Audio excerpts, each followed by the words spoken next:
One of the biggest debates in the FNAF community for a while now has been whether or not the franchise's various books are in the same timeline as the games. So when a game based on one of the books in the Fazbear Frights series was announced, a lot of people figured it would finally put the debate to rest. The thing is, while the Into the Pit game did seem to convince some people of an answer, as shown by these polls, it definitely didn't put an end to the debate, which is a bit of a problem when it comes to trying to figure out how much of the game can and should be used for theorizing. Fortunately, I think there's not only pretty solid evidence to explain how Into the Pit and the series it's based on fit into the games, but I think the game also explains a major part of the FNAF lore that's been glossed over for years. That being said, a lot of you may be wondering why this is even a debate to begin with. After all, Into the Pit is a game, so wouldn't that mean that it and the stories connected to it would have to be in the timeline of the games? Well, like most things in FNAF, it's a bit more complicated than that. For one thing, the Into the Pit game may be based on a story in the books, but it doesn't exactly match it. The general premise remains the same, of a boy named Oswald finding a ball pit in a restaurant called Jeff's Pizza that seems to take him back in time to Freddy's in 1985, only for him to see the aftermath of William Afton's murders and for his dad to get replaced by a monstrous yellow rabbit until Oswald is able to rescue him. But the game takes that premise in a very different direction from its source material. In the book, Oswald spends a solid amount of his summer visiting the past every day to hang out at Freddy's until he sees the dead kids and his dad gets replaced. After that, he only goes back to Jeff's the very next night, where after playing along with the yellow rabbit being his dad throughout the day, he books it for Jeff's, finds his dad unconscious at the bottom of the pit, no visiting Freddy's required, and only then gets attacked by the yellow rabbit and fights him off.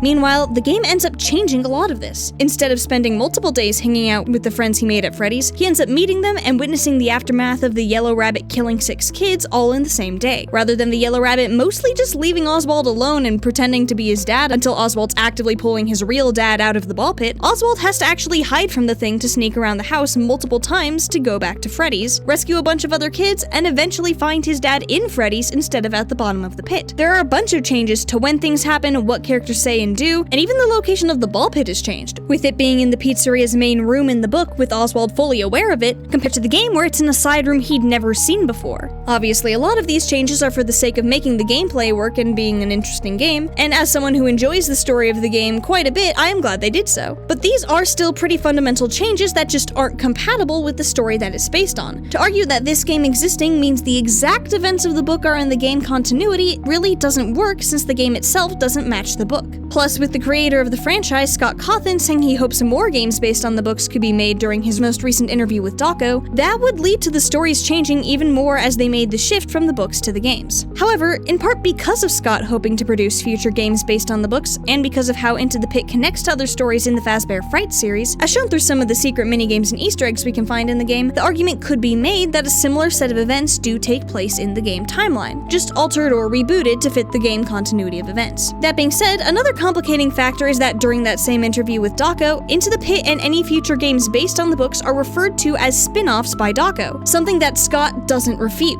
Instead, he moves right past that to talk about how he's thinking the next one should be the Fazbear Frights story Fetch. So while yes, Into the Pit is a game, it doesn't seem like Scott considers it a mainline game, which becomes important when we consider that we have had spin-off games in the past that definitely aren't in-universe events, such as Fury's Rage and Freddy in Space 2. Into the Pit is a spin-off game based on a spin-off book series, and while that doesn't necessarily confirm it's a separate timeline from the main games, it definitely puts it in more of a gray area than it otherwise would be. Not to mention, the Into the Pit game apparently wasn't even going to be accessible to fans initially. While talking about the game's development, Scott mentions that it was first going to be a little novelty game on a physical cartridge, and it only ended up on Steam for everyone to play since the development was going so well that, instead of being a small game for a cartridge, it ended up becoming a full-fledged game that Scott and Megacat Studios wanted to share with everyone. Speaking of sharing the game with everyone, Megacat Studios actually reached out to me a few weeks ago and offered me codes for 2 extra copies of Into the Pit. And as of the launch of this video, I'll be holding an art contest giveaway for the Steam keys on my Discord server. So if you haven't had the chance to play Into the Pit yet and want to give it a shot, the Discord is linked at the top of the video description, and you can find the rules in place for submissions there. Entries will be accepted for 1 month after this video goes live, so make sure to check it out while you have the time. But with all that said, since Into the Pit is a game, but one with a sort of ambiguous connection to the main series of games, is there a way for us to tell if Into the Pit is meant to be in the same continuity as the main games now that we do have it? Well, I think the answer to that question is yes, and there are a few other questions we can answer in order to explain why. Specifically, we need to consider the way the role of the books in the series has changed over time, what the purpose of the Into the Pit game is supposed to be in relation to that, and of course, what evidence there actually is in terms of its connections to the other games. The first of these questions is one of the most important ones to address, since I think there are a lot of misunderstandings about how the books factor into the wider FNAF franchise, particularly in terms of what constitutes canon. Technically speaking, everything in Five Nights at Freddy's is canon, and has been ever since the first book series started coming out, back when FNAF 4 was meant to be the final game in the series. In a post addressing concerns about how the Silver Eyes novel didn't match up with the games, Scott mentioned that the books are canon in the same way the games are, but they shouldn't be considered to be in the same continuity or timeline of events. The Silver Eyes was a reimagining of the story and not meant to actually match up with the games or fill in any gaps. In fact, Scott went so far as to say that they shouldn't be used at all to solve the games despite being in the same canon. That being said, he did end up walking that back to some degree later down the line when he did end up using a lot of the elements first established in the books, when he eventually ended up continuing what was meant to be a finished story. So it does seem like the novel trilogy can now be used for some degree of evidence. I will say this hasn't been as much of an issue recently, but I often see people suggest that some of the books shouldn't be used at all for theorizing because of this post, and I feel like it's important to point out the circumstances that it was made in and how things changed afterwards. This applies even more so to the Fazbear Frights and Tales from the Pizzaplex series. I'm not going to be touching on Tales much in this video since that's its own whole can of worms, but since Into the Pit is based on a Fazbear Frights story, I think it's really important to factor in what Scott's intentions were with the series. In pretty stark contrast to his statements on the novel trilogy, Scott mentioned in various posts that Frights would answer some questions and fill in gaps for the games, as well as that some stories would be directly connected to the games. We can pretty clearly see this in a lot of ways, such as the story The Man in Room 1280, more or less explaining that the game Ultimate Custom Night was a nightmare coma William Afton was put through by the vengeful spirit of one of his victims. Additional examples include the Stitch Wraith epilogues giving more explanation on possession and how it works, and Into the Pit doubling down on the date that the novel trilogy gave for William Afton's murders being 1985. These books are meant to help solve the games, and they have been used to do that. The issue comes when trying to figure out just how far its similarities actually go. There's a lot of debate when it comes to what exactly Scott meant with the way he worded his posts about the Fazbear Frights books. Some have interpreted him saying some of the stories are directly connected to the games to mean that some of the stories, specifically the ones connected to the Stitch Wraith epilogues since that's the focus of the series' overarching plot, are directly in the game continuity. Meanwhile, others have taken it to instead refer to stories that may have pretty direct connections to games, such as Room for One More taking place in the sister location bunker and The Man in Room 1280 explaining Ultimate Custom Night, but may also be incompatible with the games, such as what we found taking place in the FNAF 3 location focusing on the security guard, but instead of the protagonist lasting a week before the location burns down, the whole burning situation starts after one night of Springtrap being in the building. A lot of debate around this is just a matter of how different people interpret the wording of Scott's post. And since presumably none of us are mind readers, our interpretations of what he meant isn't the best evidence for how much the Fazbear Frights books, or at least whatever the game versions of them may be, would overlap with the main continuity of the games. And this leads into the second question I mentioned about what the purpose of Into the Pit in terms of the franchise could be. Even if it is a spin-off, it's still a pretty story-heavy game based on a book series that was meant to answer some questions about the games. While the story did change as it made the transition from book to game format, an argument could be made that it wouldn't make much sense for Scott to choose this story as the topic for a game and allow it to release if he wasn't trying to make a statement about how the books fit into the game continuity, or at least create a version of events that did. After all, what would be the point in making it not take place in the game timeline? Well, while it doesn't answer the main question one way or another, we do actually have an answer to this one. All the way back in the first post Scott made about the canonicity of the books, one thing he said there that I don't think gets taken into account very often is how, sometimes, the lore of something can become so crowded that you can't tell an original story anymore. If he was saying this all the way back before Sister Location came out, I would imagine it applies even more now that so many more games are out. Plus, we do have modern instances of him diverging from the main timeline in order to tell an interesting story. For example, the Five Nights at Freddy's movie is based on the story of the games, and was described by Scott to be a retelling of the first game back in the original interview he did with Daco. But the movie did end up making some pretty major changes to the story and characters for the sake of being able to actually tell a story instead of just being a guy silently flipping through cameras for 5 nights that we only get the backstory for multiple games down the line. While the movie and the Into the Pit game aren't necessarily equivalent, it does show that Scott still doesn't intend every piece of FNAF media that's come out since the original novel trilogy to be in the main continuity. Though on the topic of the movie, there's something connected to it that I think is particularly relevant to this discussion. After all, in addition to the movie itself, there's a novel that came out based on it, and there are a whole bunch of ways that it differs from the movie. Things such as how the characters look, what they say, what they do. Even the identities of the characters in each animatronic get mixed around ground when comparing the book to the movie itself. While Scott did eventually say that this was an older draft of the book that accidentally got published, the only thing he mentioned actually changing and not being canon to the franchise was the characterization of Doug. So with how much in the book is different from the movie, I'd be surprised if the other differences were all completely wiped out in the later draft. I bring this up because I think it makes a really important point. The FNAF movie is a spin-off based on the games, but just as the movie isn't in the same timeline as the games, the book isn't even in the same timeline as the movie it's a novelization of, even if it still has a lot in common with it. On top of this, just because there is a book, that doesn't mean that it's in the same continuity as, say, the novel trilogy. The medium of storytelling may be the same, and there is some overlap in terms of plot points and characters, but that doesn't mean that Scott was intending for them to fit together in one continuity, and I feel like this shouldn't be ignored when considering Into the Pit. If Fazbear Frights are in the game timeline, I'd say the best answer to what Into the Pit and the future spin-off's purposes would be is to show the version of those stories that take place in the main continuity of the games. However, an argument could pretty easily be made that if the Fright stories are meant to be a spin-off, even if it does have some overlap, it could be in a similar situation to the movie and its novelization, not being the same as each other, but also not being in the book timeline. Which finally leads us to question 3. Is Into the Pit compatible with the continuity established by the main series of games? Since similarities aren't enough to prove something is in the same continuity, is there anything to indicate that Into the Pit couldn't take place in the main continuity? I think the answer to that is a resounding yes. And it's not because of the Easter eggs for things that shouldn't be possible, like Garrett's plane from the movie or the poster of Toy Bonnie at a location before the character existed. Nor is it the fact that there are 6 victims instead of the 5 mentioned in FNAF 1. Or even the fact that the bodies were out in the open in a party room with everyone running away screaming instead of actually being hidden in the suits and just reported missing after being lured to the safe room. While I do think these points are interesting, some have argued that the version of Freddy's inside the ball pit isn't completely accurate, and given the existence of the yellow rabbit monster instead of William Afton, that argument does have some ground. So to accommodate that perspective, I'm going to point to something firmly outside of the ball pit as evidence, and that evidence is the location of Oswald's school. We first learned that the Five Nights at Freddy's series generally takes place in and around Hurricane, Utah, thanks to the novel trilogy, and this approximate location was confirmed for the games thanks to the lawsuits in Freddy Fazbear's Pizzeria Simulator showing the game to take place in Washington County, Utah, the same county where Hurricane is located. That being said, not all continuities take place in Hurricane. For example, the FNAF movie takes place in an entirely different state, with the court documents that appear in the movie showing that the film takes place in Minnesota. Into the Pit's differences aren't quite so drastic. After all, we can tell it's still in Utah thanks to the flag outside of Oswald's school looking a whole lot like the Utah state flag before it recently got changed on March 9th, 2024. However, that flag isn't the only location indicator we have to go off of. We also know the name of Oswald's school, Westbrook Middle School. As it turns out, there is a location called Westbrook in the state of Utah. 3 of them actually, each of them being neighborhoods in different cities that are relatively near each other in the northern part of the state. While none of them have a Westbrook Middle School, one does, or rather did, have a Westbrook Elementary, making it the most likely of the 3 to be the actual location of the story, as that's where the book version of Into the Pit's events start us off, with Oswald's last day of school there. This Westbrook is located in the city of Taylorsville, and not only is it definitely not Hurricane, it and the other Westbrooks are located on the entire opposite side of the state. While one could try to make the argument that only Pizzeria Simulator has to actually take place in Washington County, as that's the only game where a location is directly mentioned, that doesn't really work when we factor in the Stitch Wraith epilogues, something I think we should do given the fact that the Stitch Wraith can appear during Into the Pit, and how much of the overarching plot of the epilogues connect back to the ball pit and the events of Pizzeria Simulator. The ball pit is a major point of connection between the stories in Fazbear Frights, with it being visited and used by both the Stitch Wraith and another character called Detective Larson during the epilogues, and they do so in ways that show clear connections between it and other stories in the series. Additionally, there's a fire site mentioned that the Stitch Wraith goes to multiple times, and the epilogues make it pretty clear that the fire site was the Pizzeria Simulator fire. The epilogues mention how it was connected to one of the founders of Fazbear Entertainment, alluding to Henry Emily being the one to set the trap and burn it down, and that the puppet was part of the evidence that was kept in storage when the case went unsolved. I don't know about you, but I find it incredibly unlikely that the Stitch Wraith made the trek from Westbrook all the way to Hurricane and back, or that Detective Larson's department would be in range of both the ball pit and the fire site, unless, in the Fazbear Frights continuity, neither Freddy's nor Pizzeria Simulator were in Washington County.